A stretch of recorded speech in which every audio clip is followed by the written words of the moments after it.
How to update your vehicle insurance in Uber Driver app. Today I will guide you that how you can update your vehicle insurance in Uber Driver app. So let's get started. So on this process, firstly you will have to open your Uber Driver app and log in with your account. So simply open the app, and now on the interface you will have to go with the options three line just at the top left corner of the screen. So simply tap on there, and now from here you'll got a search interface. So from this you'll have to go with the options account, so it will appear in the last. So simply tap on the account, and now on the account section you will have to go with the options insurance. So you have to tap on the insurance.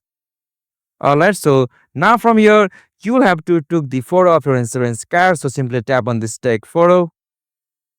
All right, so now from here you can choose the photo from photo library, or you can as usual take photo, or from you can choose the file. So choose the specific options whom you want to add your document in the app. So simply choose one. All right, so after you choose the photo and upload it to the Uber Driver app, you will get such interface and the driver requirements will be fulfilled like this. So this is the easiest and simplest method to upload your vehicle insurance in Uber Driver app. So hope this video was helpful to you, and please don't forget to subscribe our YouTube channel and hit the bell icon over there for more sub tutorial like this. Thank you for watching this video. Have a nice day.